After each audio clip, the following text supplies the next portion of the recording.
नमस्कार साथियों, स्वागत है आप सभी का आपके अपने यूट्यूब चैनल पर।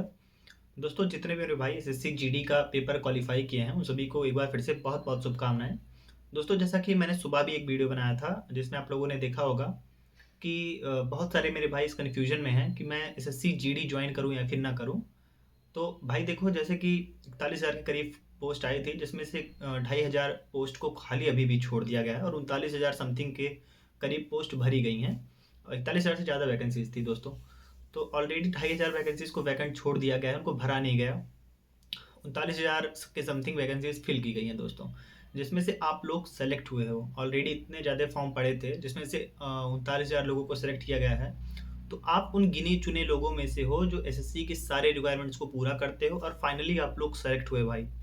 पूरा वीडियो सबसे पहले मैं फिर से कर रहा हूँ, आप लोग बहुत ध्यान से देखिएगा। बहुत मैं जेन्युइन बहुत इंपॉर्टेंट वीडियो आप लोगों के लिए बना रहा हूँ। तो बहुत सारे मेरे भाई जो एसएससी जीडी का एग्जाम दिए थे, कुछ को ऐसा है कि डिजायरेबल पोस्ट नहीं मिली, कुछ को ऐसा है जिन्होंने बस ऐसे ही फॉर्म डाल दिया था, सारा प्रोसेस कंप्लीट किया, क्योंकि इस बार एसएससी जीडी का मेडिकल साथ में हो रहा था। तो उन्होंने केवल मेडिकल कराने के लिए एसएससी जीडी का एग्जाम दिया था और पूरा प्रोसेस कंप्लीट किया। दोस्तों, इसमें नुकसान हो रहा है उन सारे मेरे भाइयों का जो डेस्परेटली वेट कर रहे थे अपने सिलेक्शन का, अपनी ज्वाइनिंग का, कि एसएससी जीडी में मेरा इस बार सिलेक्शन हो जाएगा। लेकिन कहीं ना कहीं 0.5 0.25 एक नंबर आधे नंबर से वो उनका सिलेक्शन नहीं हुआ है और बहुत सारे मेरे भाइयों का सिलेक्शन हुआ है, जो जिनके मन में ये डाउट है कि हम ज्वाइन करें कि ना करें। दोस्तों देखिए, बहुत सारे मेरे भाई मेरे टेलीग्राम चैनल है, मेरा टेलीग्राम ग्रुप भी है, जिसमें ये डिस्कस कर रहे हैं कि मैं ज्वाइन करूं कि नहीं, क्योंकि एसएससी सीपीओ का भी मैंने फिजिकल क्वालिफाई कर रखा है और मैं अगर जीडी ज्वाइन कर लूँगा तो वहाँ से मुझे छुट्टी नहीं मिलेगी और मैं मेंस का एग्ज़ाम नहीं दे पाऊँगा और मेरा सीपीओ ही ड्रीम जॉब है। तो भाई, जैसे कि मैंने सुबह ही वीडियो में बताया था कि अगर आप एकदम श्योर हो कि मैं एकदम सिलेक्शन ले लूँगा सीपीओ में, 110% श्योर हो, आपके प्री में मार्क्स भी डिसेंट हो, अच्छे खासे हो, 150 नंबर के करीब हो, 140 प्लस मार्क्स हो आपके अगर प्री में, और मेंस का मॉक टेस्ट भी अगर आप लगा रहे हो, उसमें भी आपके मार्क्स डिसेंट आ रहे हो, यानी कि 170 175 के करीब आ रहे हो, तब तो आप कोई रिस्क लो। हालांकि अभी सीपीओ में बहुत सारे ऑब्स्टेकल है। अभी आप अभी फिजिकल का रिजल्ट आएगा, उसके बाद फिर वो सारे बच्चे मेंस देने जाएंगे, मेंस का फिर अलग से कट ऑफ लगती है, फिर जो उस कट ऑफ के अंदर आते हैं फिर वो मेडिकल देने जाते हैं, फिर मेडिकल जो क्वालिफाई करते हैं फिर उनके फाइनल मेरिट आती है, डॉक्यूमेंटेशन होता है।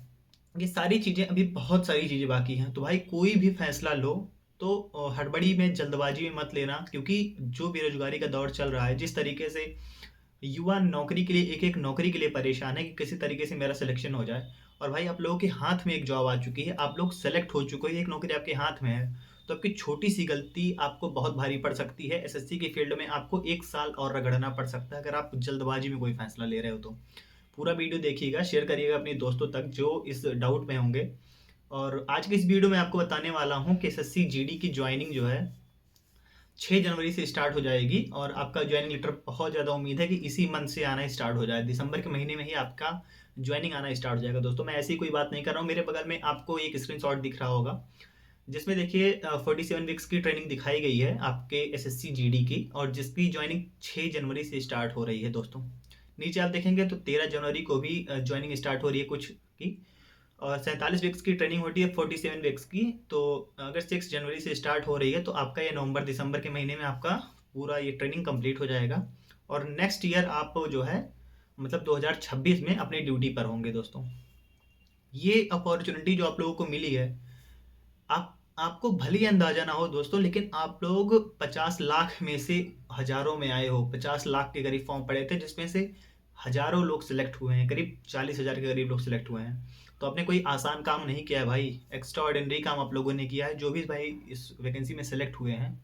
अगर आप ये सोच रहे हो कि मैं ज्वाइन करूं या फिर ना ज्वाइन करूं, मेरी ड्रीम जॉब नहीं मिली है, भाई बिल्कुल ज्वाइन करो। मैं भी आपको बताने वाला हूँ, अगर आपके मन में ये डाउट है कि मैं मेंस का एग्जाम नहीं दे पाऊंगा, उसके कुछ तरीके हैं, मैं भी आपको बताने वाला हूँ। लेकिन आप लोग बिल्कुल ज्वाइन करो, हाथ से मौका कभी नहीं जाने देना चाहिए भाई। कहते हैं ना कि अगर आपके सामने भोजन भरी हुई थाली रखी हो, अगर आप उसको एक बार सामने से हटा देते हो तो क्या पता दूसरी बार खाली थाली भी आपको ना मिले। तो इंग्लिश में एक कहावत है ना, opportunity knocks at the door but once. तो भाई, हो सकता है कि आपके लिए बहुत बड़ी अपॉर्चुनिटी हो जिसको आप मिस कर रहे हो, तो आप लोग जीडी को ज्वाइन कीजिए, जरूर ज्वाइन कीजिए। क्योंकि भाई बेरोजगारी के इस दौर में एक एक नौकरी के लिए लोग परेशान हैं, और एक ही एकदम से ही भाई, किसी में जब हमारी किसी भी जॉब में हमारे फाइनल सिलेक्शन होता है तो एकदम से सारी परिस्थितियाँ चेंज हो जाती हैं, सब कुछ एकदम से बदल जाता है। अभी आप मेंस देंगे सीपीओ का, मैं बता रहा हूँ जो भी भाई जिनका भी सिलेक्शन हुआ है 6 जनवरी से इसकी जॉइनिंग स्टार्ट हो रही है। आपके मन में अगर ये डाउट होगा कि हम ज्वाइन कर लेंगे तो मेरे को छुट्टी नहीं मिलेगी, मैं आपको एक बात बताता हूँ। देखिए, अगर आपको ऐसा डाउट है कि आप मेंस देने को नहीं पाएंगे तो आप एक्सटेंशन ले लीजिए। एक्सटेंशन लिया जा सकता है, लेकिन उसके लिए कुछ वैलिड रीजन होने चाहिए। Valid reason in the sense, आपके घर में किसी ऐसे आदमी की तबीयत खराब हो जो बहुत ज़्यादा इंपॉर्टेंट हो, घर का जो घर का मालिक हो, और अगर उसकी तबीयत खराब हो और उसके अलावा कोई और नहीं है, घर में आप ही हो सारे घर की जिम्मेदारी संभालने के लिए, तो आपको एक्सटेंशन मिल सकता है। दूसरा, आपको कोई ऐसी बीमारी हो गई है, जैसे आपको डेंगू हो गया है, आपको मलेरिया हो गया है बहुत ज़्यादा, या फिर आपका प्लेटलेट्स काउंट डाउन हो गया है, ये सारी चीज़ें अगर आप हो गई हैं तो आप किसी एक अच्छे डॉक्टर से जो मतलब रजिस्टर्ड हो, उससे अगर अपना मेडिकल ले जाकर लगा देते हैं एप्लीकेशन लिख के, तो भी आपको एक्सटेंशन मिल जाएगा। ये सारी चीज़ें होती हैं। और एक्सटेंशन कैसे लगाना है, वो चीज़ें अगर आप जो है यूट्यूब पे सर्च करेंगे कि एक्सटेंशन कैसे लगाएं, उसका जो है एप्लीकेशन कैसे लिखें, तो आपको बहुत वीडियो मिलेंगी। आप एक्सटेंशन लीजिए, लेकिन एकदम से इस तरीके से कि मैं एसएससी जीडी ज्वाइन ही नहीं करूंगा, ये गलती बिल्कुल मत करिएगा। क्योंकि आप देख रहे हो जिस तरीके से एसएससी में रोज़ धांधली हो रही है, जिस तरीके से सीट्स सेल हो जा रही हैं, जो रियलिटी में पढ़ने वाला, जो खुद पढ़ के सिलेक्शन लेने वाले बंदे हैं, उनकी कोई गिनती नहीं है। तो अभी आपका इसमें अगर फाइनल सिलेक्शन हुआ है, अगर आप इसको ऐसे ही छोड़ दोगे, क्या पता अगली वैकेंसी में जब आए तो धांधली और बड़े लेवल पे हो जाए और आप ऐसे पढ़ते ही रह जाओ और सीट आते ही बिक जाए। एसएससी के जो एग्जाम सेंटर है वहाँ पर ऑलरेडी आप देखो, एससी एमटीएस का एग्जाम सीजीएल में धांधली चल ही रही है। एमटीएस में 80-80 हज़ार, 90-90 हज़ार लेके दूसरे कैंडिडेट को बैठा के पेपर दिलाया जा रहा था बिहार जैसे राज्य में। तो इसीलिए अगर आपके हाथ में ये सारी चीज़ें हैं तो आप इसको ज्वाइन करो। मैं आपको चाहे बड़ा भाई मानो चाहे छोटा भाई मानो, जो भी मानना है, आपको अगर अच्छी ना लगे मेरी बातें, कमेंट में अपनी राय आप खुल के लिख सकते हैं, जो भी आपका मन हो। लेकिन भाई, ये जो बेरोजगारी का दौर चल रहा है, मैं खुद इसको फील कर रहा हूँ भाई, कि किस तरीके से लाइफ चेंज होती है एक नौकरी मिलने के बाद, और किस तरीके से सोसाइटी में आपकी जो है रिस्पेक्ट बढ़ जाती है, जो आप किसी भी जॉब में आप हो जाते हो, और खासकर पैरामिलिट्री की जॉब जो हमारी देश की सेवा करती है, आर्मी की जॉब, ये सारी चीज़ों की बहुत रिस्पेक्ट है। तो अगर आप एसएससी सीपीओ का मेंस देना चाहते हो तो आप एक्सटेंशन ले लीजिए। अगर एक्सटेंशन नहीं मिल पाता है, एक्सटेंशन मिलना इतना आसान नहीं होता है, कोई वैलिड रीजन होना चाहिए, वैलिड प्रूफ होना चाहिए, तभी मिलेगा। अगर एक्सटेंशन नहीं मिल रहा है तो आप लोग जाके तुरंत ज्वाइन कीजिए भाई। जब से भी आपकी ज्वाइनिंग स्टार्ट हो, आप लोग ज्वाइन करिए, और ज्वाइन करने के बाद आप वहां से छुट्टी लेके एग्जाम देने आ सकते हो। एसएससी सीपीओ 2023 वाले में बहुत सारे मेरे भाई ऐसे थे जो एसएससी सीपीओ 2022 से ज्वाइन कर चुके थे ऑलरेडी। मैं एक भाई को जानता हूँ पर्सनली जो एसएससी सीपीओ 2022 में ज्वाइन किया था सीआरपीएफ वाली फोर्स में, सीआरपीएफ एसआई में उसका सिलेक्शन हुआ था 2000 माफ करिएगा 2020 में। 2020 में उसका सीआरपीएफ एसआई में सिलेक्शन हुआ था। 2022 में उसने फिर से एग्जाम दिया मेंस का, प्री का एग्जाम, तो उसका सीपीओ क्वालिफाई हुआ। और जब उसने प्री का एग्जाम दिया था 2022 वाला, तो वो घर पे ही था अपने, उसने 2022 का सीपीओ का एग्जाम दिया, लेकिन मेंस के टाइम आते आते वो ट्रेनिंग पे जा चुका था सीआरपीएफ के। उसके मन में भी यही था कि मैं जाऊं या फिर ना जाऊं, लेकिन मिडिल क्लास फैमिली के जो लोग होते हैं भाई, जिनको रियलिटी में जॉब की जरूरत होती है, वो ज्वाइन करते हैं। वो बंदा भी जाके सीआरपीएफ साई की जॉब ज्वाइन किया, लेकिन जब मेंस की डेट आई तो वो वहीं ट्रेनिंग सेंटर में ही था। उसके मैंने बहुत डाउट था कि मैं कैसे दूंगा मेंस, कैसे तैयारी करूंगा, लेकिन वो भाई उसके बावजूद भी ट्रेनिंग सेंटर में अपनी मेंस की प्रिपरेशन किया। जिस दिन मेंस का डेट आया उसने वहाँ से छुट्टी ली, और हालांकि छुट्टी मिलना उतना आसान नहीं था, क्योंकि अगर आप लो लेवल से हाई लेवल एग्जाम की देने जाते हो, मान लीजिए आप कांस्टेबल रहोगे, आप एसआई का एग्जाम देने होगे, तो आपको थोड़ी आसानी होगी छुट्टी लेने में। हालांकि वो एसआई की ही पोस्ट पे था सीआरपीएफ में, और दोबारा दिल्ली पुलिस के लिए एसआई की पोस्ट लेना चाहता था दिल्ली पुलिस में, और एसआई का ही पेपर देने आने के लिए उसने बहाना बना के छुट्टी ली अपने जो वहाँ पे अधिकारी थे उनसे, कोई रीज़न बता के एक दिन की छुट्टी लिया। भाई ने आके एग्ज़ाम दिया मेंस का, और सेम डे एग्ज़ाम देने के बाद तुरंत शाम को जाके उसने ट्रेनिंग सेंटर पे दोबारा रिपोर्ट किया। तो अगर जिसको करना ही होगा भाई वो कर लेगा, और आपका ही फायदा है इसमें, आपके हाथ में पक्की नौकरी है। और सीपीओ में अभी कुछ भी कंफर्म नहीं है कि फाइनल सिलेक्शन हो भी पाएगा कि नहीं हो पाएगा। और मेंस का जो एग्ज़ाम है, जान रहे हैं कि इंग्लिश सी आती है उसमें, तो इंग्लिश अनप्रिडिक्टेबल होती है। एक वो कैब नया आ गया तो फिर सारी चीज़ें खराब हो जाती हैं, क्योंकि भाई वोकैब ऐसी मैथ्स नहीं है वो कि आप दिमाग लगा के उसको सॉल्व कर लोगे। अगर कुछ क्वेश्चंस ऐसे नए आ गए जिन्होंने आपको जिसको आपने कभी पढ़ा ही नहीं है, वोकैब का हो गया, फिर किसी भी चीज़ का हो गया, तो भाई इसको क्या ही आप करोगे। तो एग्ज़ाम जो होता है ना, ये इंग्लिश का एग्ज़ाम खासकर पढ़ने के साथ साथ आपके डेस्टिनी पे भी डिपेंड करता है कि जो आप पढ़े हो वही आ जाए। तो अच्छा मार्क्स आने के चांसेस ज़्यादा हो जाते हैं। तो आप लोग ज्वाइन करिए। ज्वाइन अगर आप तो कांस्टेबल पे ज्वाइन कर रहे हैं, अगर आप कांस्टेबल से ऊपर आप एसआई की पोस्ट के लिए एग्ज़ाम देना चाहोगे तो आपको आसानी से छुट्टी मिलेगी। और अभी जैसे जनवरी में ज्वाइनिंग हो रही है, तो आप लोग अभी ग्रुप सेंटर में ही रहोगे काफ़ी दिन, कम से कम 2-3 महीने तो ग्रुप सेंटर में ही रहोगे, तुरंत ट्रेनिंग सेंटर में जाने वाले नहीं हो। तो ग्रुप सेंटर से आपको छुट्टी मिलने में आसानी होगी। और मेरा मानना है कि जनवरी के लास्ट वीक में सीपीओ मेंस का एग्ज़ाम हो जाएगा।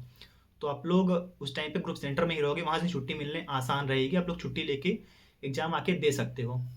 तो इतना ज़्यादा परेशान होने की ज़रूरत नहीं है मेरे हिसाब से, और इतना ज़्यादा दुविधा भी आपको नहीं होनी चाहिए, क्योंकि मेरा मानना है चाहे जीडी का एग्ज़ाम हो, चाहे सीपीओ का एग्ज़ाम हुआ, या फिर कोई भी गवर्नमेंट जॉब जो भी है, उसकी तैयारी वही बंदा करता है जो मिडिल क्लास फैमिली से आता है। तो भाई आप लोगों को ये अपॉर्चुनिटी हाथ से अपने नहीं जाने देनी है, अच्छे से तैयारी करिए, क्योंकि एक बार का गलत फैसला आपको पूरी ज़िंदगी परेशान कर सकता है भाई। बहुत सारे ऐसे एग्जाम्पल पड़े हैं जिन्होंने बड़ी नौकरी के चक्कर में छोटी नौकरी को ठुकरा दिया, और आज दिन वो वैसे पड़े हुए हैं। हालांकि भगवान करे आप लोग और अच्छी नौकरी में जाओ, मेरी तो यही उम्मीद है, लेकिन मौके को हाथ से नहीं जाने देना चाहिए, मेरा कहना यह है दोस्तों। तो मैंने बताया कि एसएससी जीडी की ज्वाइनिंग आपकी 6 जनवरी से स्टार्ट हो रही है, और आप लोग जाइए, ज्वाइन करिए, छुट्टी लेकर आकर एग्जाम दीजिएगा, वहाँ से छुट्टी मिल जाएगी, क्योंकि ग्रुप सेंटर में ही आप रहते हो, तुरंत ट्रेनिंग सेंटर नहीं भेज दिए जाते हो आप लोग। और जैसा कि मैंने बताया कि आपको दुविधा नहीं होनी चाहिए भाई, क्योंकि गलत फैसला आपको कोई हड़बड़ी में नहीं लेना है। बहुत सोच समझ के जो भी आप करिएगा, बहुत सोच समझ के करिएगा, पछताने वाला काम ताकि बाद में ना हो। एज आ बड़ा भाई, छोटा भाई, जो भी आप मानो मेंटोर, मैं आपको यही बता रहा हूँ कि गलत फैसला कोई मत लेना। वीडियो को अगर आप लोगों ने पूरा देखा होगा तो आपको हो सकता है सारी बातें समझ में आई हो। अगर मेरी बातों में 0.1% भी आपको रियलिटी लगी हो, ऑथेंटिसिटी लगी हो, और मैं जो भी बातें बोल रहा हूँ पूरे दिल से बोल रहा हूँ, आप लोगों के लिए ही बोल रहा हूँ, तो अगर आपको सही लगी हो मेरी बातें तो उसको शेयर करिएगा अपने दोस्तों तक, जो भी इन चीज़ों में कंफ्यूज हैं। चैनल पर अगर आप लोग नए होंगे, चैनल को जरूर सब्सक्राइब कर लीजिएगा, क्योंकि आपके लिए मैं ऐसे ही जेन्युइन और ऑथेंटिक जो है कंटेंट लाता रहता हूँ भाई। और जैसे कि मैंने आपको बताया, मेरा टेलीग्राम चैनल है जहाँ पे करीब 1500 के करीब मेरे भाई जुड़े हुए हैं। तो आप लोग टेलीग्राम चैनल का लिंक आपको डिस्क्रिप्शन में मिल जाएगा। अगर आप लोग डिस्कशन करना चाहेंगे तो हाँ, टेलीग्राम ग्रुप भी आप उसको ज्वाइन करिएगा। बहुत सारे मेरे भाई ऐसे हैं जिन्होंने एसएससी जीडी और सीपीओ दोनों क्वालिफाई किया, तो आप वहाँ डिस्कस भी कर सकते हैं अपनी सारे इश्यूज जो भी हैं। इसके अलावा इस वीडियो के बारे में अपनी राय हमें कमेंट सेक्शन में जरूर लिखिएगा, वीडियो को शेयर करिएगा अपने दोस्तों तक, और चैनल को सब्सक्राइब कर लीजिए भाई। वीडियो में मैं जो भी बातें करता हूँ आप लोगों के लिए ही करता हूँ मैं, और आप लोगों के लिए ताकि हेल्पफुल वही बातें करता हूँ। तो वीडियो को शेयर करिएगा, वीडियो को लाइक करिएगा, साथ ही सब्सक्राइब जरूर करिएगा चैनल को। इस वीडियो के बारे में अपनी राय जरूर लिखिएगा। फिर मिलता है कि नई वीडियो में, तब तक के लिए जय हिंद।